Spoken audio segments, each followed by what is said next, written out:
Hello, everybody. Happy Friday, August the 30th, 2024. This is going to be an interesting fireside chat because we have a very special guest with us. It's our very own David Morgan. David Morgan, guys, as you know, is often called as the Silver Guru. He's a leading authority in the precious metals industry and also particularly known for his depth expertise in the silver market. For over 50 years, David has been a trusted guide for investors, blending his sharp analytical skills with a passion for educating others about the intricacies of silver investing. As the founder of Morgan Report, he has consistently provided valuable insights that have helped countless individuals and institutions to navigate the ever-changing landscape of precious metals. His ability to distill complex market dynamics into actionable advice has earned him a loyal following, making him one of the most influential voices in the industry today. So I'm reading that because I have to. but uh, Thank you very much, David. We know you for a number of years now. You have been a great ambassador, a great friend to all of us, and we're very happy to have you here. This is the very first episode as Fire Chat in the Load AMAs, and we welcome you. How are you? Well, I'm doing well. Thank you for inviting me, and thank you for the the bio. I think it's a little embellished, but that's okay. I'll take it today. That's good. That's good. I was feeling it was short, but there you go. Okay. We also have with us, our very own Cedric. Cedric is passionate about finances and and analysis on the markets. Cedric, I don't have anything to read about you, but we all know you. We all know the work you do in the trading and the analysis that you provide for load and how you help us steer this a complex world of trading. Thank you for being here. How are you? Fine, thank you, and hello everybody, and hello David, and always happy to see you. And we will have a very great meeting or AMA today. Thank you, thank you.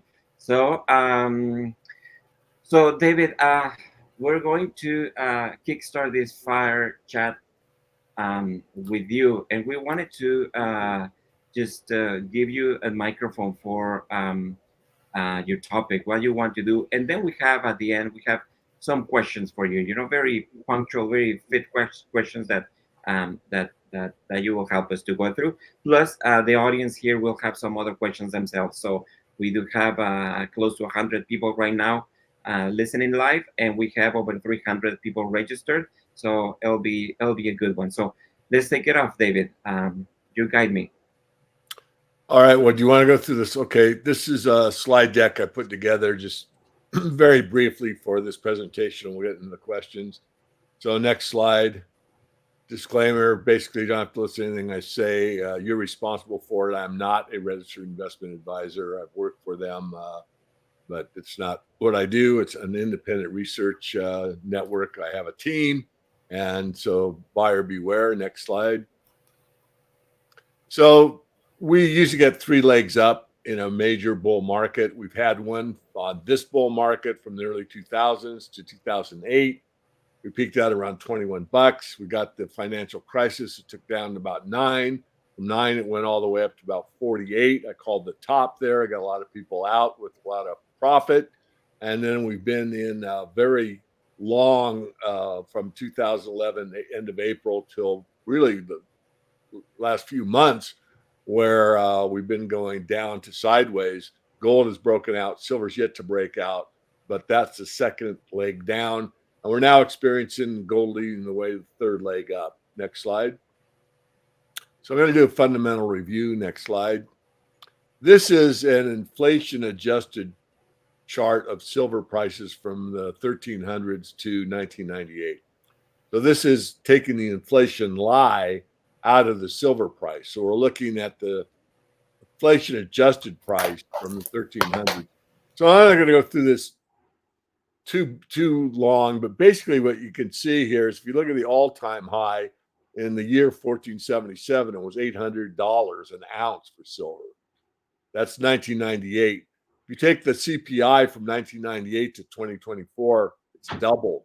So in today's dollars, that 800 is actually 1600. So every number I'm going to talk about here, you could double for today's number. But regardless of the inflation adjusted price, what it shows from this gold line down here, that's the gold silver ratio. And you can see the gold silver ratio is below 20 for, hundreds of years. I mean, that's, 100 years, 100 years, 100 years, 100 years. And it wasn't until silver was demonetized that it went above $20 the ounce, which I actually had to think about this. It's obvious just looking at this chart, but I had to think about it.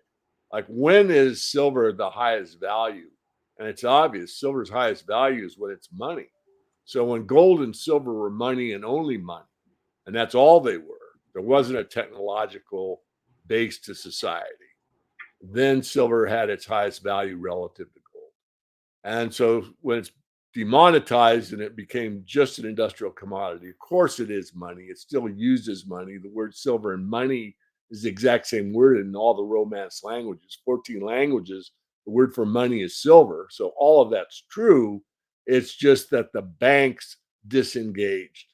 So to digress a little bit, I did a series of articles called What If Silver Were Treated Like Gold, asking the question, if silver was still part of the monetary base, what would the value have to be relative to gold in order for it to be useful in the monetary sphere? And of course, it'd come back down to the classic or monetary ratio of 15 to 1, or maybe 1/10 the price of gold.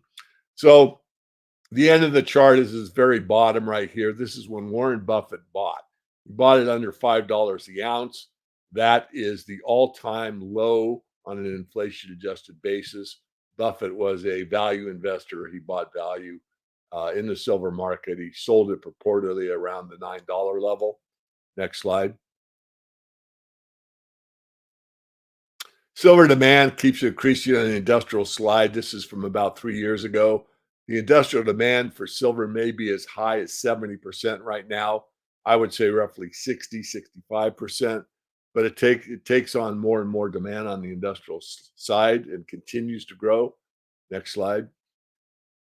This is just very important. I think most people on this will know this, and almost everyone outside of what I call the metals heads or the awake and aware, or the people that really independently think, don't know this.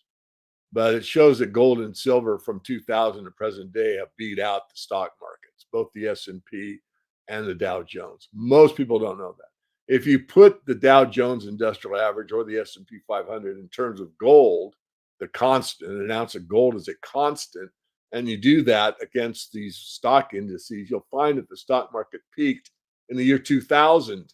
That was 24 years ago, the stock market peaked in real terms, in gold terms. Next slide, please. This shows that the mining of silver has been flat for about the last 10 years. Next slide. This I'm going to spend some time on. This is from Matt Watson's work. I was introduced to Matt through the Silver Institute. He's very good analyst. He analyzes all the metals. It's high-end research. I mean, his reports are like 5,000 each, that type of thing. Regardless, I've had him on my mastermind. He gave me this chart I could use. Silver demand going forward. So if you see the red dotted line, that line represents the amount of mining and recycling for silver from today going out to 2050. Basically, what Matt's saying is it's roughly 1 billion ounces for as far as the eye can see. Is that true or is that false? We don't know. We don't know the future. It could change, but from all the data we have right now, it's a fact. Mining's been flat, recycling's been flat, so 1 billion ounces is a ceiling for a while anyway. What you notice is starting in this year, 2024, that the amount of demand is above that, above that line, and will continue as far as the eye can see. The problem is that Matt made this chart a couple of years ago, and really it's off.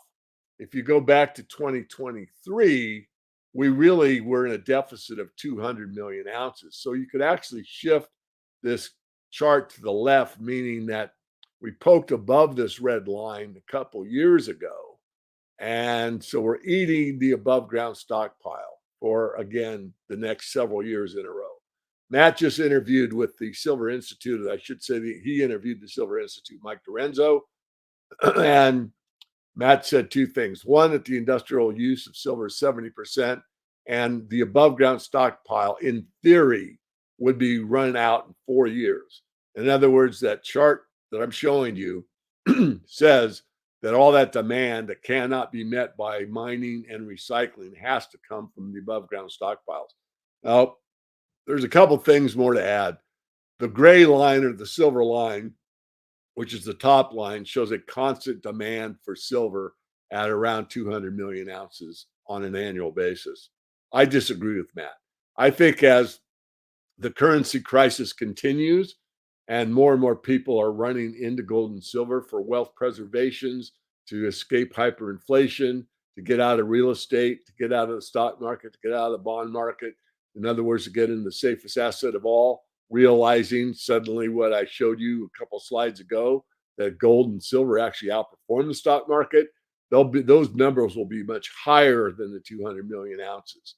And that happened in 2020. In 2020, the demand for silver is incorrectly shown by Matt. It shows it at about 200 million ounces. Actually, it was 500 million ounces. So in 2020, that line should be well above the red line. Next chart. This is just showing you how the deficit's going to grow, that from present day onward, as far as we can see, out to 2030 on this chart. We just have to keep eating and eating and eating away the above ground stockpile. Next chart. It shows we're going in the third phases. As I said earlier, we just started the third phase. Next slide. The market can move very rapidly. So you can be very patient, and then all of a sudden the market takes off. In January of 1979, silver was $6 the ounce. A year later, it was $50. That was over an 8-fold increase in 1 year. I expect something similar to that to happen again. Probably get into a parabolic move. Of course, I'll be making my calls for, if we're at the top or not. I've hit every one so far. Will I hit the final one? I doubt it, but I will do my best to call it as I see it. Next slide. I've got an account on YouTube. You can type in YouTube, The Morgan Report, or Silver Guru. You'll find it. On Twitter, I'm at Silver Guru 22. Next slide. Go to themorganreport.com, sign up for our free email list. And if you're interested in a subscription, I will, I'm doing a consultation. Today's the last day that you can get a free consultation. You sign up for the premium service. You can do the consultation, pay the fee. And if you start reading the reports after the consultation, you don't like it, you get a full refund. So in other words, you would get the consultation for free if you're so inclined. And that ends today. So that's it. That's all I've got. I'll give it back to you, Hum. Thank you very much. Thank you very much, David. Well, it was always a fun ride, right? This silver motion and the environment, the economic environment in the world that takes place in this scenario. David, I have a few questions, but before going to the questions, I want to ask Cedric. Cedric, is there anything you would like to add to this presentation from David? You're mute. It's very interesting because David is waiting for a spike in the market of silver. And what's interesting, it's last June, in quarterly candlestick, we have a signal. It's only happened 3 times in century, and it's always before a very high move in 1 or 2 years. So we can expect in the next 2 years a big move in silver. So it corresponds to the fundamentals that just David was explaining. That's totally true. Totally true. Okay, let me see if there is any question from the community right now. Economy. Let's see this one here. What happened in recommended for the metals, especially silver, to be released from the grip of paper traders? David. Well, if the physical market will eventually take over the paper market, and it has actually happened in silver, but when it has happened, it's only taken place for a very short period of time, and then the paper traders got control again. But once that's released, then the free market will take over, and the true price of silver will be determined by the market itself. That's what will happen. Good. So we have the first question for you, David. With the recent volatility in the silver market, what are the key factors driving the current price fluctuations, and how should investors interpret these movements? I know you mentioned a little bit about this in your presentation, but I would like just to get a rehash. Yeah, well, and this at that's time going into the third leg up, as I explained in the presentation. Silver is behind gold, and so gold is leading the way. And the key factors are really destruction of the currency. I mean, that's why the crypto market's so big. People instinctively know that this system is flawed and it's going to come to an end, and they're seeking alternatives outside of the current system. So there's really two basic alternatives. One is precious metals, and the other is cryptocurrencies. And so what's driving the current price really is still the derivatives market. The paper traders are pretty much in charge of the paper price or the price of gold and silver, but they're losing their grip, and they will lose it at some point. So what you should interpret with these movements is really if you're under $30 US in the silver market, long term, you're probably safe to buy it. Probably do very well 2 or 3 years out. Good, good. So let's see this one here. Do you feel that solar industry requirements will be the key demand element in the next 3 years? It'll be both. It'll be investment demand and industrial, which is primarily solar. Solar is taking like 300 million ounces a year. And if you go back to 1940 through about 1980, 1930 to 1980, the most we mined on an annual basis on the globe was 350 million ounces of silver. Now we're using that much, almost that much in solar alone. We presently mine 850 million ounces of silver, as I showed you on that chart. But at one time, and for 50 years, the most we ever mined was 350 million ounces. Something to think about. Good, good. So we have this one here. It says, how will diamond's retirement affect the paper silver effect? I don't know, but that's a great question. Thanks for the humor. So we have Victor Isman asking about SSD and other load related.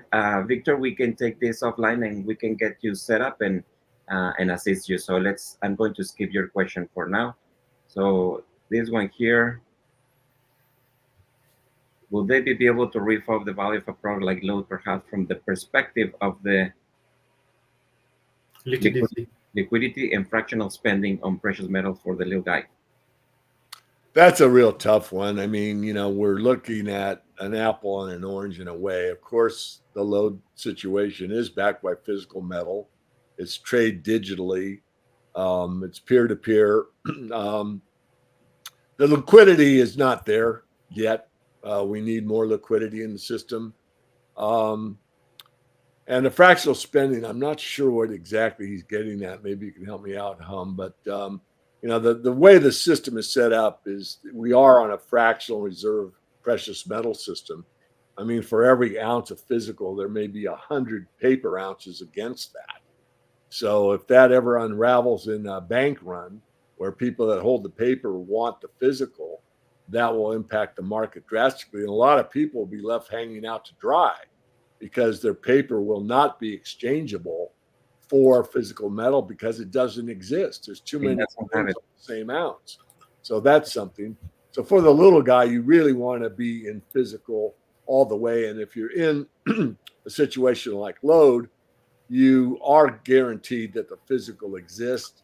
It's audited and all that. So I've said from the beginning, I love having the tool of the load program, but it certainly isn't my lion's share of my holding. My lion's share is what, myself, Mike Maloney, and many others teach. If you don't hold it, you don't own it. But the liquidity of having it on a wallet is just so convenient. And that's the reason we do it. Because really, to silver, for it to really take off, we have to go back to that Buffett slide. And we got to start using our silver and spending it. If it just sits there and everyone stacks it, it's really not doing us that much good. You don't have to spend it all, but you can spend it. And you can set your own terms. If silver's at $30 an ounce, and you're a merchant, or even if you're making a trade with somebody, you can actually set the price. I mean, I've done it. I've done it with my reports. It's like 500 USD. But if you pay me in silver, I'll take the equivalent of 400 USD in silver.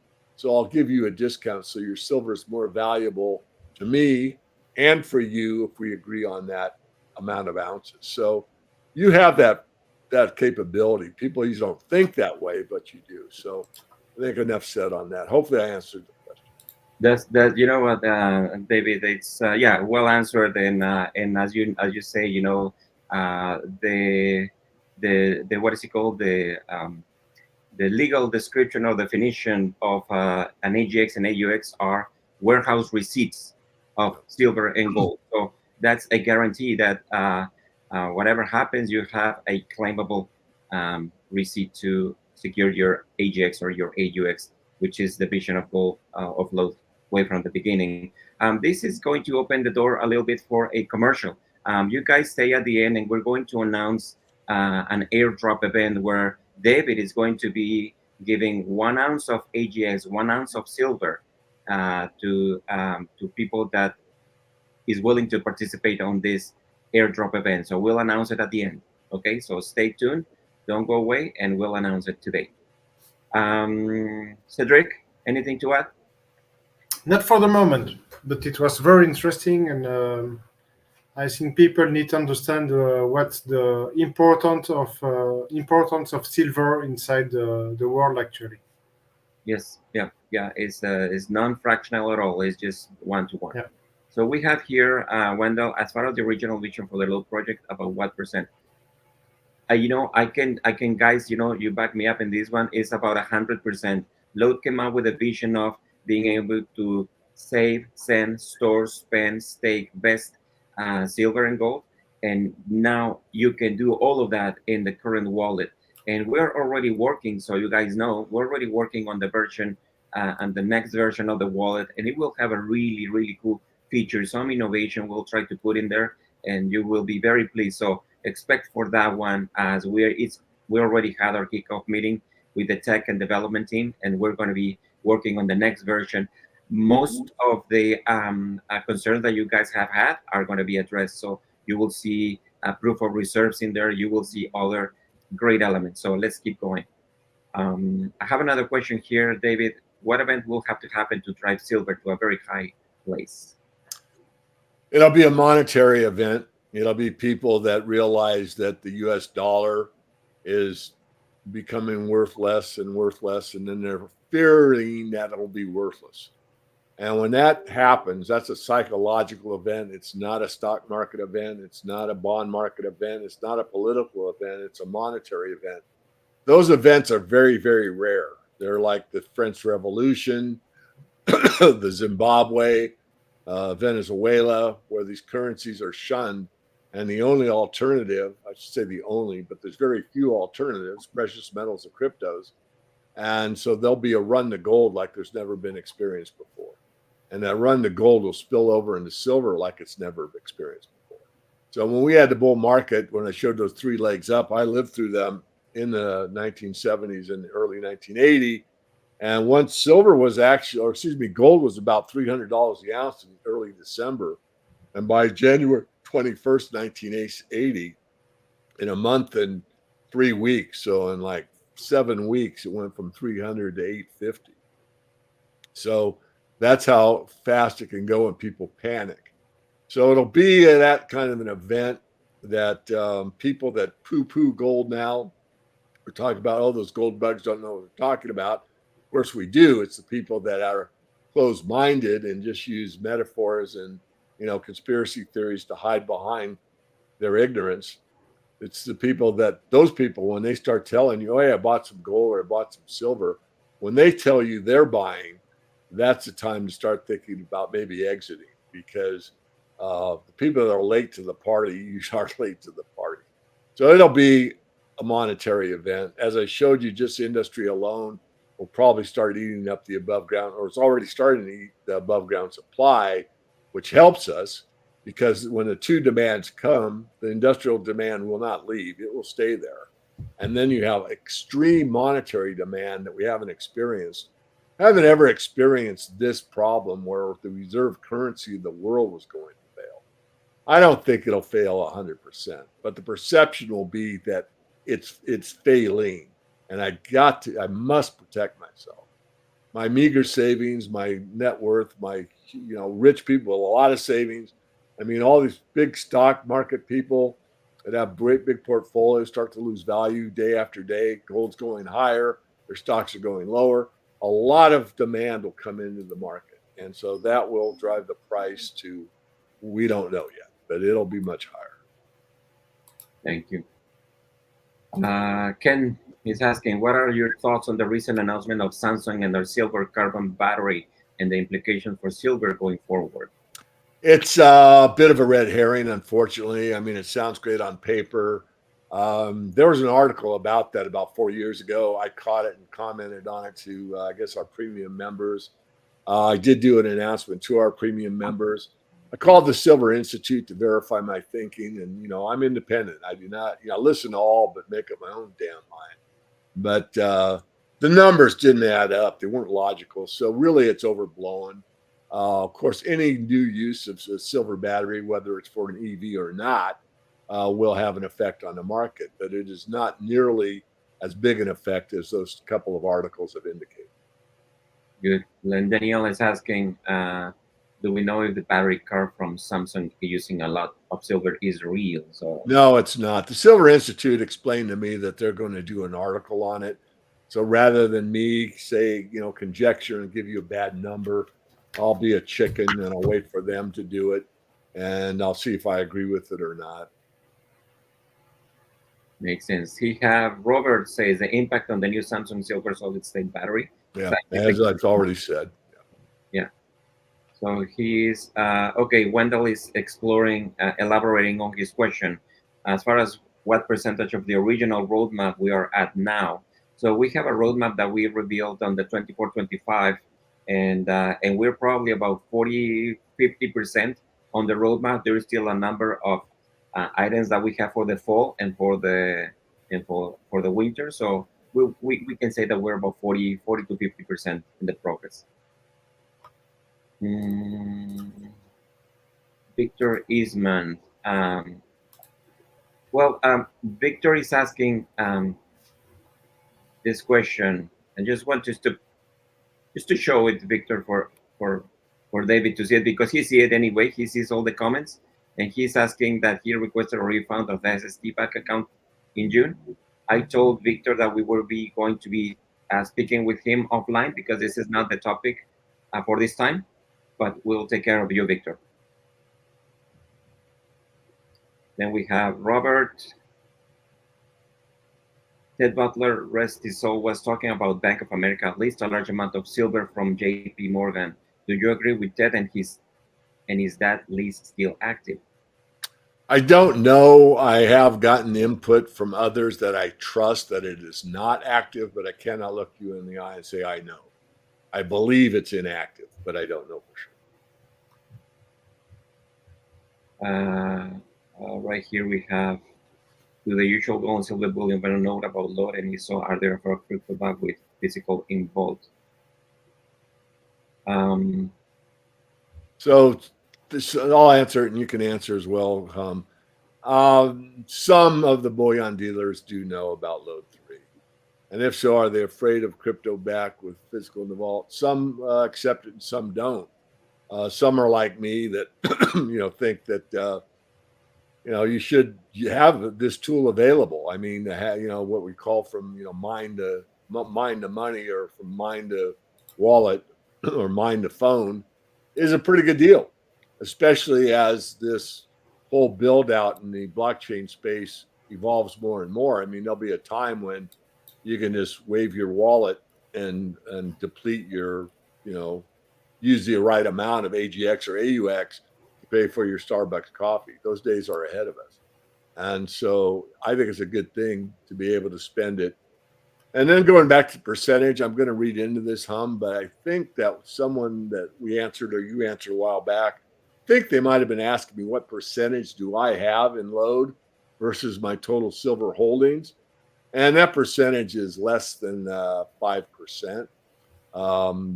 So it's just, it's kind of like what you have when you have a checking account. how much cash do you have in your wallet versus how much is in your checking account?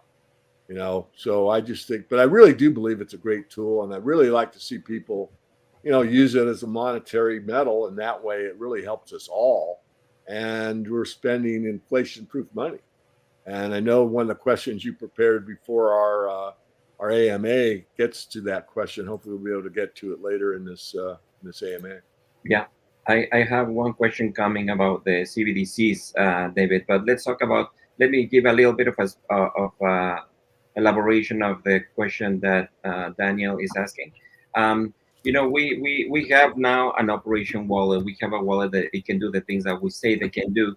And approaching bullion dealers has been one of the key projects that we have had for a long time. I don't know if you remember, David. We wanted to create the Bullion Dealer Alliance, where bullion dealers had an opportunity to offer digital silver and digital gold to their clients. Like they can do that over the phone, they can do that over a wallet. So it's a project that is still on the board, and we want to be able to do that like sooner than later. What we were waiting for is to have 100% functional steady wallet, and we have something like that right now.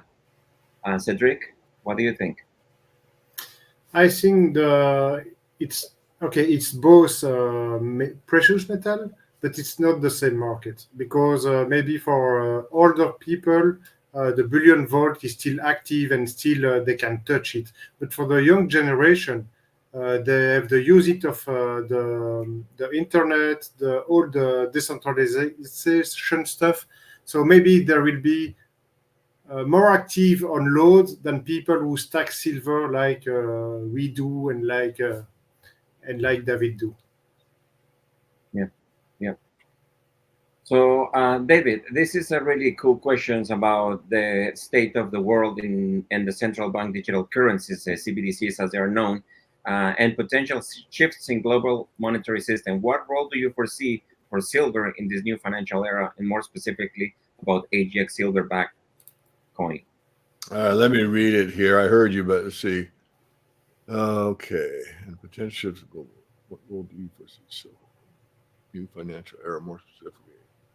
All right, generally, and I'll get to the AGX question. So generally, during the end game, what happens, as I said earlier, is that people shun the currency. It's called a currency crisis. So let's talk about a currency crisis in Venezuela, Argentina, Turkey.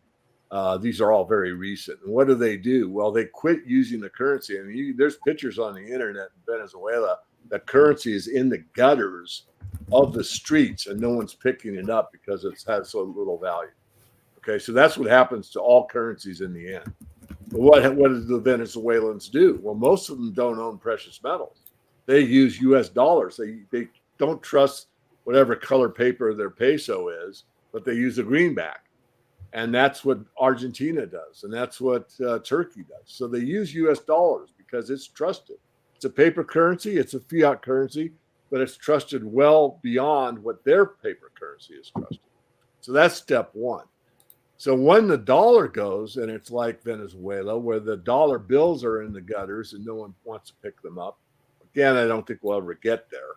I think we'll get close to people thinking that could happen, and a new system will be put in place. But that's my opinion. It isn't a fact yet. So that's the idea, is people will start to say, I have to have silver. I have to have gold. I have to have crypto. I have to have something other than this paper currency because it's going in the gutter. So that's the big picture. Specifically, what will the AGX silverback digital coin do? Well, it'll go along with the silver price.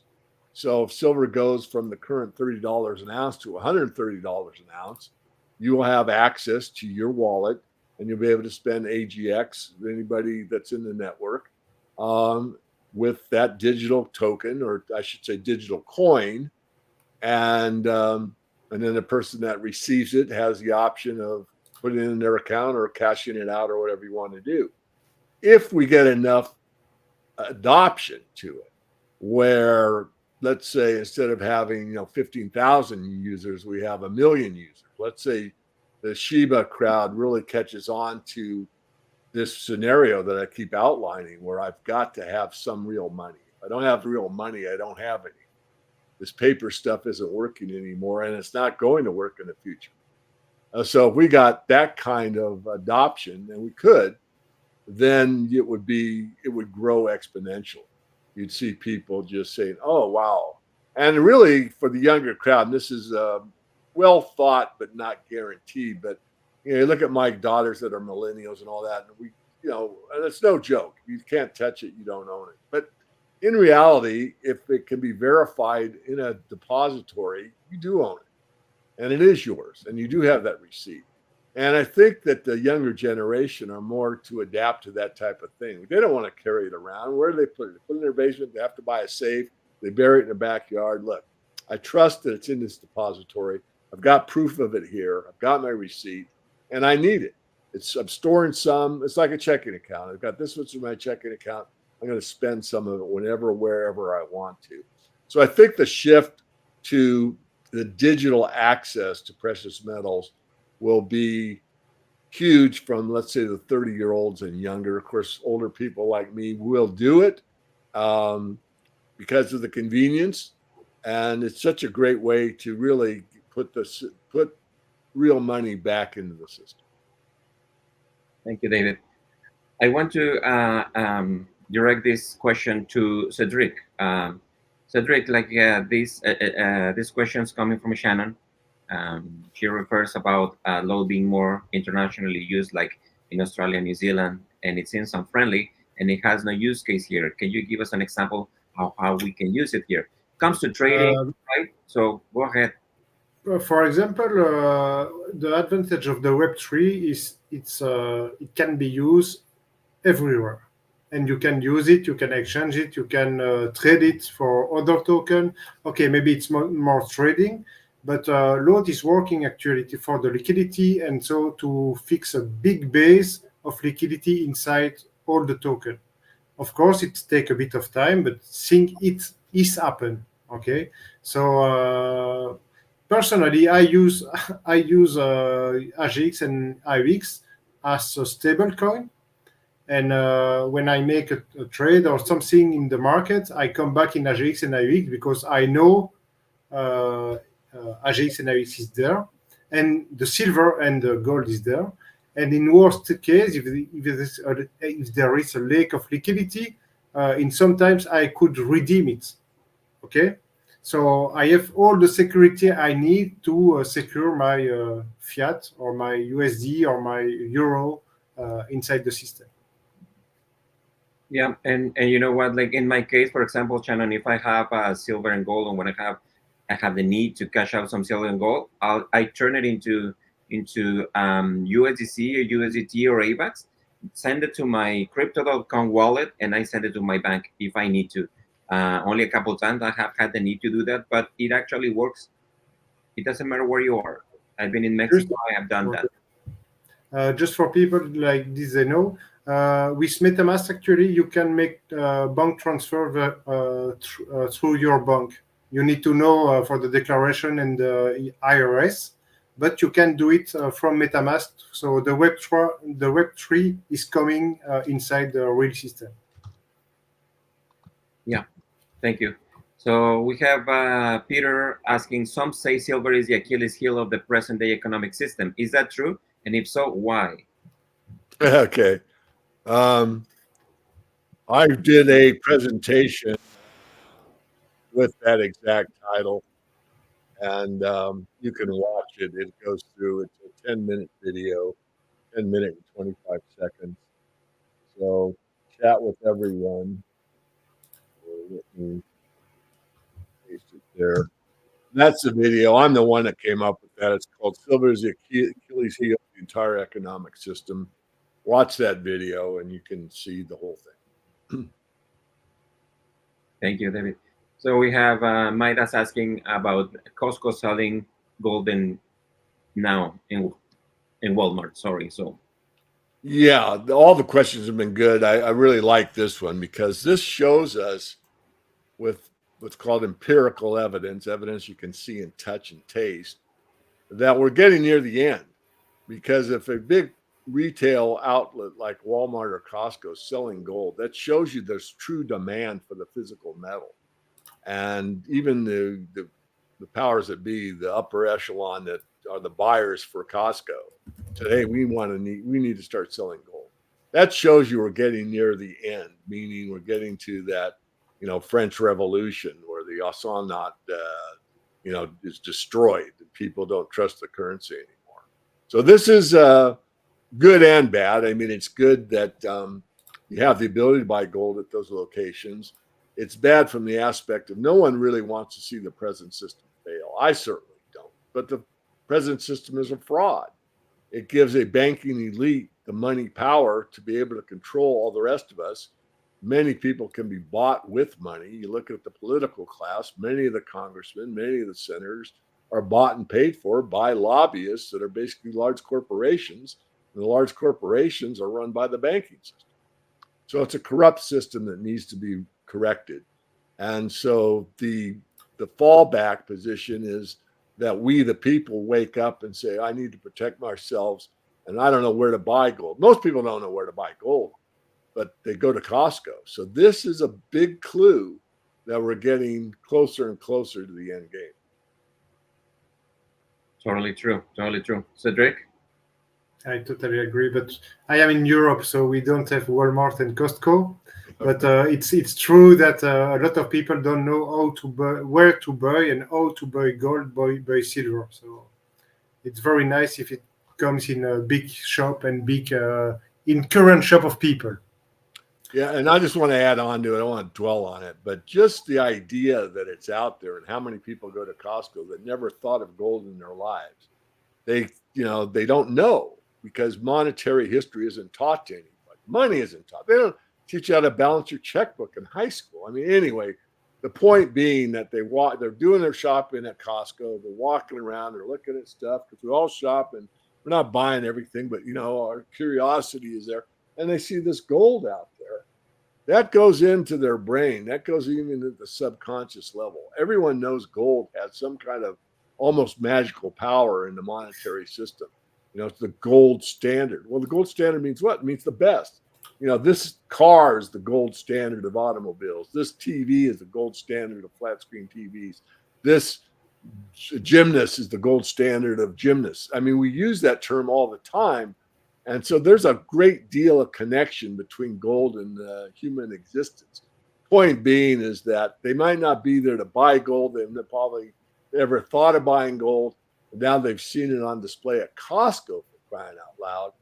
And now they know they could buy it there if they want to. And they might start thinking about it even at an unconscious level. I know maybe I've gone too deep on that, but it is true what I just said. It's true. I think what my take on that one, David, is that sometimes they know something that we don't know, or they see something that we most people don't see, right? So it's there. Why are they doing it? Because they have a team of people to do a research. Okay, Yeah. you know, Yeah. we got to do this, guys, because it's hot. So we have Curtis asking about your vision for Shiva, your particular vision for Shiva, for what you know, David.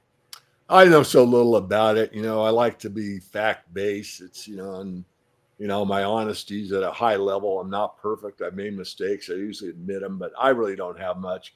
I'll defer back to you. You know much more. And, load is something that I'm an ambassador for. I've, known from the inception. But honestly, I have a lot of other things I do every day, and load really isn't at the top priority. We have, you know what, we have had some questions and comments about the Shiva, the progress on the Shiva. I don't know if there is a something going on. This the project with Shiva is progressing. Every week there is one or two meetings, and those meetings we are basically moving consistently forward to solidify a partnership. So we do have announcements to make, but we cannot make them as you guys have been explained. We cannot make formal announcements until the ink is dry on the paper. So for now, we can tell you that we have meetings one or two times a week with the group, and that's what we can say for now. But it's very solid. So just keep up. We have here Holger is asking, dear David, are you vesting or staking your low tokens, and why not? And this goes together with the next one, which is explain vesting versus staking. So, Yeah, Cedric, sorry. I think Oh, yeah. I just make an explanation between both because to vest your token, you need to have LTC. So LTC is the first investitor inside Load, which is moving from LTC token to Load AVAX. And the staking, you can stake your actual Load AVAX inside the regenerator, the regen. Okay, so it's two different things. You need to understand. But people who vest their token, they can stake their token inside the vesting contract, and that's another thing. Because when you stake your token inside the vesting contract, you also earn 7% RPI by year in load token. So that's the big difference between vesting and staking. thank you. And And the answer is yes, with part of what I own. I'm always a believer in liquidity. So even though I like to get that 7%, and I like to do it with all my holdings, I will not, because there are things that come up where you need to take it out. It's like putting a time deposit off all your money in your checking account, and then you get an unexpected medical bill, or your car blows up, or the kids need something, or whatever. So I'm very cognizant of having liquidity at all times. So yes, but not with everything. I might not even go as far as half. I usually am pretty cautious. I'll probably start in with 30%. I've been on the call a couple times. I still probably need to talk to Cedric, because I need to know what the time variables are and what the penalties are if you take it out early. So yes, but not with everything. so we have here, like Wendell is not up to speed. Wendell, we have, and I posted at the end of this chat, I posted the link to the Loadify community right there, load.fi/community. And then you will see tutorial videos, you will see AMAs, you will see specific AMAs about vesting and staking. We have for example, in the staking portion, if you stake your low tokens for a year, you participate in the jackpot. So Cedric, if you want to comment about the jackpot. Yeah. Okay. So when you vest and you stake your LTC inside the contract, after 25 months, when all the token, not all the token, after 25 months, you will have access to the jackpot pool, and the jackpot pool will be like all the rewards you will receive if you put your token inside the regen will go in the jackpot pool. Okay, because it's two separate things, and like this you can stay inside the vesting contract and have a double benefit. The first is the 7% API in low token, and the second is the jackpot pool after 25 months. And you don't need to stake all your token to have access to the jackpot pool, but you will receive a rewards depending how many tokens you have inside the vesting contract and the staking inside the vesting contract. This is a good one, David. Trump and Judy Shelton.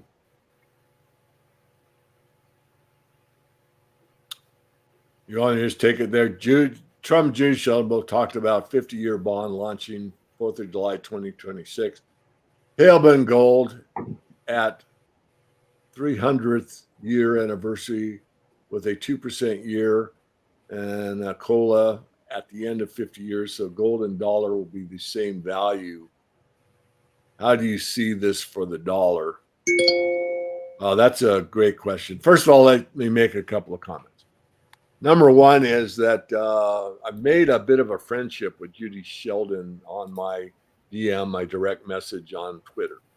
I had no idea she followed my work, but she does.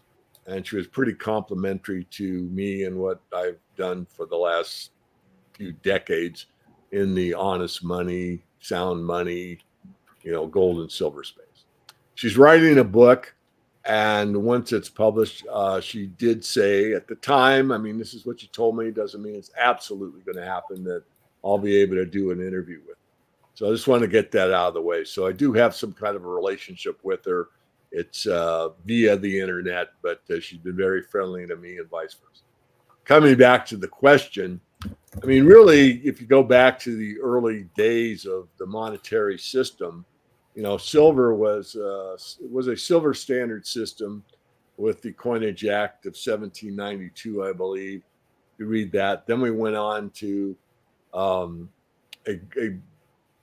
bimetallic standard, and then we went to a gold only standard in 1873, and that really didn't work very well. We basically went back to a de facto bimetallic standard after the crime of 1873. The point I'm making is that a dollar was based on a weight of gold. So, well, both. It was based on a weight of silver convertible into gold at a fixed ratio. So it was a weight of metal that never changed. A dollar is 371.25 grains of 999 fine silver. That's the definition of a dollar. That's what a dollar is. It still exists at law. These things that say dollar on them, if you look at the top, it says Federal Reserve note. It's dollar, which is really a lie because it isn't convertible to a weight of silver. It used to be. Those are called silver certificates. So here's the point. I'm not trying to overtalk this. What she's really saying, if I read this correctly, is that we will merge at some point where we go back to a fixed standard where a dollar is a dollar. There's not a dollar that's a piece of paper that really is a lie versus a piece of metal that's the truth. They will merge together where they're both the same thing. That's how I see this. Could that happen? Yeah, it could. Good. Cedric? I don't see the value of the dollar. It's very difficult to see. Like euro or USD is just debt. It's just $10 represent what the government need to give you. There is no value. Good. So we have round of how can AGX be competitive? The cost of the coin for the holder has a premium of 5% added on. This goes to markets, Cedric, right? So it goes to markets. Yeah. What's the premium of an ounce, a troy ounce physical? Is 20. I think it's on silver. Maybe David know better than me, but it's close to 20%. I think actually. So 5% is nothing, and you need to know that the AGX price can go at spot because load is selling at 5. But if people is exchanging under 5%, you can have it. Yeah. So we have here. Steven has a question about I'm funding banks are making it more and more difficult to access funds to purchase crypto. What workaround are you finding the most success? Cedric, that's a good one for you. For me, the best bank for crypto is Revolut, but I don't know. It depends where you are in the world, because Martin told me that in US it's a big difficult with Revolut. So, or if you are in US, you need to use regulated exchange before to go in the Web3, like Coinbase or another one, or Kraken. I think it's regulated in US. But yes, it's difficult, but bank will need to adapt to crypto, and it will come, even if it's time. We are still at the beginning of crypto and not in the end of the path. Thank you, Cedric.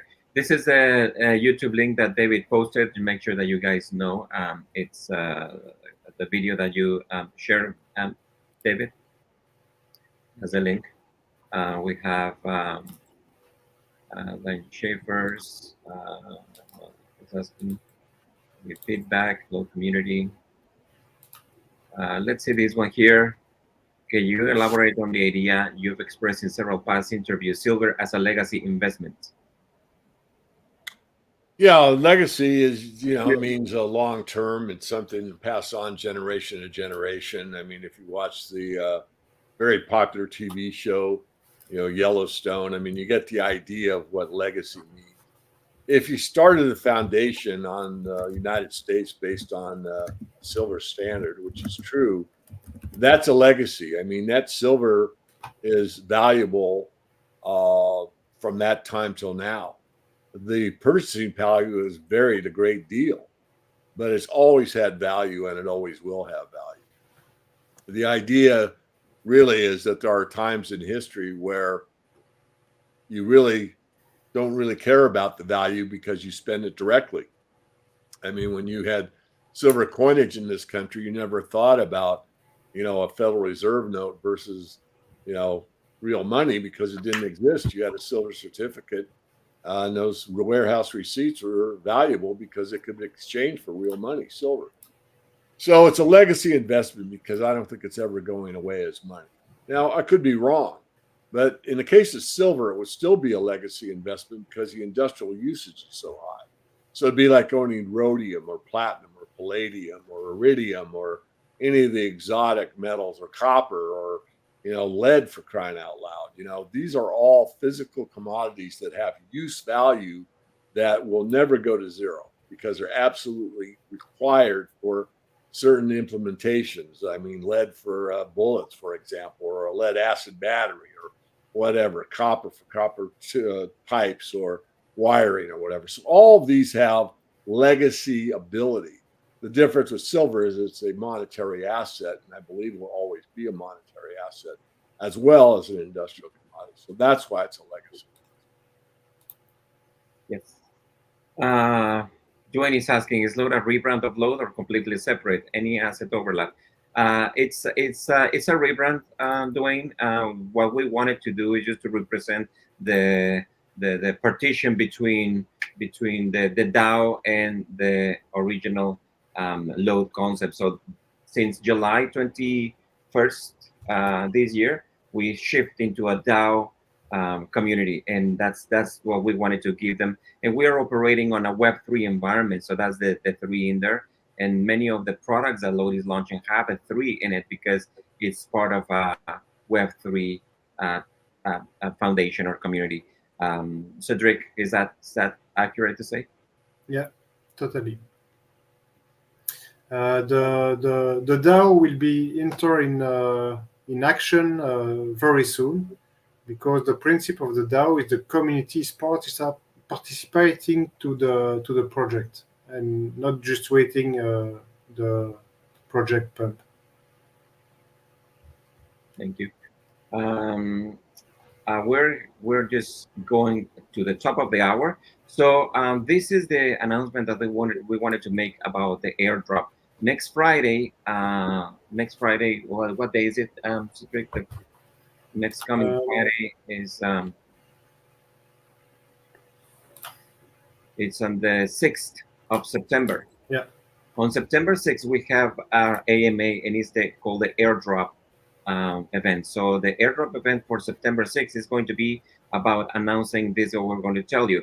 We're going to release 2 to 3 campaigns coming next week in Twitter, and we want to have those campaigns driven as far and as wide as we can possibly can. We want to be loud, but we also are going to announce this staking campaign that we're working on with David. David is contributing 1 ounce of silver in AGX or to the first 100 people to stake 1,000 low tokens into the reward generator. So then 3 months or 6 months later, Load is going to match it with another ounce of silver. So we're going to be working back to back. So in reality, you will have 2 ounces of silver if you stake 1,000 low tokens between now and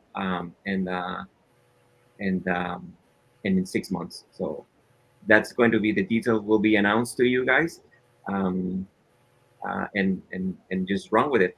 The next part of the campaign is going to be the promotion. You're going to be helping us to promote any other events that we have in Twitter. So, Cedric. yeah, we will. To get the airdrop, we will need help to promote the system and develop the contact for Load. Thank you. So we have a couple other questions that are just coming in. I'm looking at them. There is something here about. Or like I see this one, Cedric.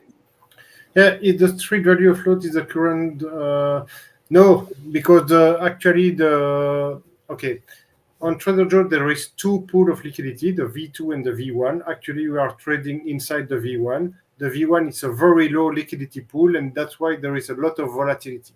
Okay, so when there is a bit of more buyers and we don't need a lot, price will go again in the V2 and the V1, and price will be much higher than actually. Okay. So if you want to buy, sorry, if you want to buy low token, pass, small order, don't go with 500 USDC because you just make pump the token. Okay. Okay, so we're at top of the hour, guys. We have one more question, but it's not related right now to the market. We have another question. Anybody that has concerns about the bonds, the LPI bonds or the SST bonds, you can go to loadify.community or slash community and contact us, contact support, and we will send you the recordings of the meetings that we had towards those two products, and we can take care of you. But just send us your concerns to support at low.one, or go to support.load.one and click on the chat box, and someone from support is going to help you. David, any closing remarks, my friend? We're reaching the end of our conversation. No, not really. I think, hopefully I was of value. I think, at least some of it was. And I think we just need to help each other, meaning that, I think everyone senses that we're in very trying times, not just on the monetary and economic platform worldwide. We're in a global contraction. Political tensions are high worldwide. This year, there'll be 80 new leaders worldwide. So it's not just the US election, there's 79 other nation states that are changing their political leaders. And stay grounded. Money isn't everything. It's important. It's important to know the difference between money and currency. I think everyone on this call knows that. And don't get too wrapped up. I mean, live your life, and strive to be kind to others and all that kind of stuff that we all talk about, and try to put it into practice.